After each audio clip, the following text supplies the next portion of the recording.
terms of assessment and feedback, I don't use a rubric anymore because I think when I do that, I tend to focus on numbers more so than actual engagement. And so what the rest of the presentation focuses on are actual pieces of feedback that I give the students in the last few months that shows how my feedback is actually more engaged than simply using a clickable rubric for engagement. And so if you look at this example, I know part of it's cut off, but you can see the kind of individualized feedback that I give. For instance, I mentioned to the student that she could model better research.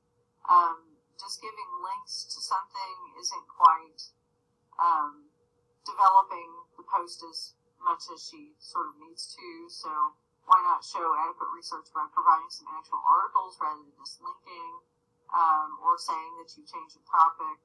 I also tend to look for patterns. It is a writing class, so patterns of error are important, especially if it's something that I've mentioned to the student in other written assessment feedback, that they're doing the same error over and over again, and so there's some apostrophe construction there. But I also give her some specific feedback of what she could do to make her participation and engagement better. She was only in the discussion board 3 out of 7 days, which is not fully engaged. It's sort of like showing up maybe half the time for a class, as well as reiterating the need to model research and connection to the course and to work on her sentence structure and basic grammar. This next example is a little bit more traditional in terms of breaking the post down by day, and I tend to do this when students are really minimally engaged because I want them to know that I am paying attention. So, for instance, on one of the 4 days that the student posted, they made 5 posts, but they were all within a single hour, and I wanted the students to know that you can't just show up for a brief moment in time. That's not really engaged discussion. And then they made a single post on the other 3 days they were active. And I mentioned the fact that I grade holistically means that they are eligible for more than 50% of the overall score, which is what they would have been eligible for, the maximum they would have been eligible for under the old system. But then I actually talk about the quality issues, such as not demonstrating their own work behind the scenes. For instance, they're not participating in actual sharing of their research. They just, as my feedback indicates here, that they didn't know how to do the research, but they didn't share any suggestions of or ideas or examples of what they've done in the library, what databases they've been to. They hadn't participated in a librarian forum that's embedded in my class. And the other issue is that their participation isn't showing they're engaged. Specifically, they posted a question on the 25th, and then they came back 3 days later, and they didn't follow up on any of the feedback that their peers and I had given them on the question that they asked or the issue that they brought up. So in my feedback now, I'm focusing more on engagement and presence, but I'm also focusing on what are you doing while you're in that discussion board and how interactive are you actually being. Here's another example of a piece of feedback given to a student who made what would have been the minimum number of posts in the previous policy or the previous approach to participation, but they weren't meeting the engagement criteria. Specifically, this is a workshop-based class. I had at least 6 threads that I had started that were workshop-based. The student did not participate in those workshops, and those workshops are directly connected to the larger assignments and assessments in the class. So for instance, in the composition course, I might have an outline workshop directly related to the paper that they're working on, or I might ask them to share their first attempt at an outline before the peer review draft was given back to them, the instructor review was given back to them, and then ask them to revise that outline and share with us reflection on what they changed and why they changed it.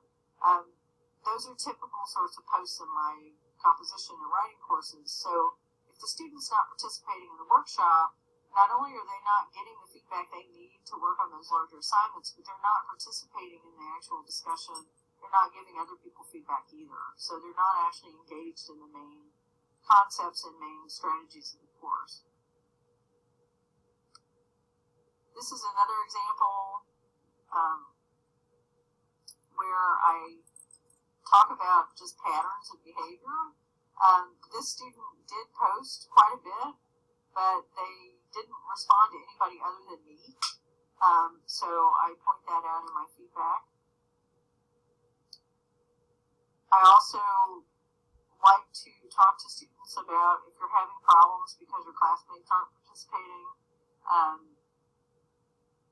That doesn't necessarily let you off the hook for participating in the threads that are set up. And there is a cumulative effect. If one student starts participating a lot, the other students are more likely to participate, especially if they see that they're getting feedback early. There's another example. This student made a number of posts that would have made them eligible for full credit under the old system. And here I give her some advice in terms of not following up and not developing her posts completely. So I know these are a lot of examples of feedback, but my main focus here is on how I'm actually assessing the engagement and giving students feedback that goes well beyond here's the number of posts that you made, and focuses on the quality and substance in those posts. And I think that students benefit more from this type of feedback because it's not just a hoop jump. Suddenly it becomes the teacher's actually paying attention, or the instructor's actually paying attention to what I'm posting, and there are specific things that I can do as a student to improve my performance, not just in the discussion board, but also in a larger assignment, because all of those things are connected. Final note, I've also started using some tools in Blackboard. As you can see from this feedback example, just a visual accounting of how much time that student was spending in the discussion board was pretty easy to do by looking at the timestamps on posts. So for instance, this particular student was spending less than 5 minutes most days that he was active on the board. There was less than 5 minutes between the first post made and the last post made. This tells me that he's not carefully reading other people's posts. He's not actually engaged in reading or responding. This particular student also never follows up on any of my feedback, whether it's in the assessment of projects or if it's in the discussion board. And he'll come in and he'll ask a question, and then he never comes back and reads the answer, for instance. The other thing that I've started doing, if you'll notice the PDF that's attached at the bottom, I've gone through and pulled up course reports that show how much time students are spending, specifically in areas like the seminar sections, so like seminar 1, 2, 3, 4, and so on, as well as I've set up a course page that's in the menu bar for handouts and resources, and it shows the amount of time that the student has spent in that particular area. So this student had spent, this was at the end of week 3, so at midterm, 3 weeks out of 6, the student had spent a total time of 1.44 hours in the course shell, and that does include time in the discussion board. So it's pretty obvious from looking at that time elapsed that this student is not spending adequate time interacting in the discussion board, interacting with the course material, looking at my feedback, because time in the Grade Center would also be recorded. And so I'm using the Blackboard reports to my advantage to help students see what they're not following through on. And I can show you really quickly what that handouts and resources board looks like.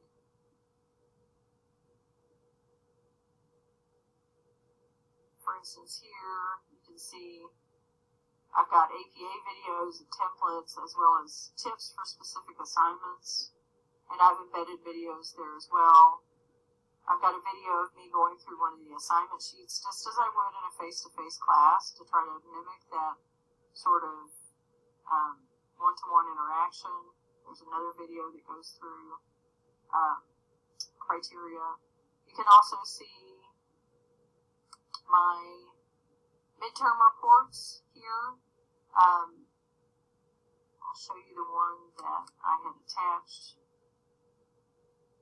This shows actual interaction in class, time spent, gives the student's name, and it shows days of the week that they tend to interact.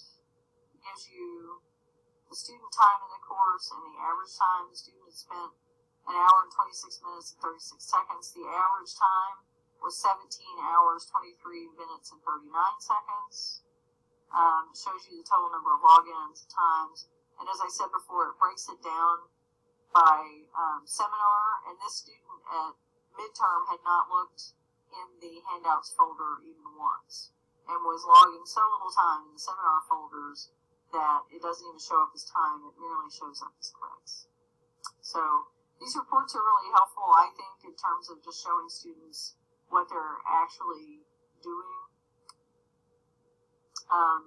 And I've had success with this. I was using a separate discussion board for handouts and resources, but I think this tends to be at least somewhat more orderly because it's all in one place, and students realize they can't respond to it because it's simply a resources board. So I hope this has been helpful in terms of how I'm doing engagement assessment and how I'm trying to encourage students to be more interactive. I've also taken to using things like Powtoon. I have a very short 5 tips for success Powtoon that I put together. I have another longer video that is more specific and gives guidelines for online classes. And so the idea is hopefully that students are getting more of an experience that mimics that typical on-ground classroom sort of experience. And I'm also very active in the discussion boards. I don't tend to, in my feedback, I don't talk about individual posts necessarily because I'm constantly in that discussion board interacting with them. And it's not unusual for most, in terms of individual posting, I post more than anybody else in that discussion board because I'm constantly giving people feedback as the week unfolds. And I think that probably more than anything helps to drive student engagement because they know that it's not just a place where they're supposed to come and drop things off and then never follow up. I think modeling that engaged and present approach to the discussion boards will help your students become more active as well.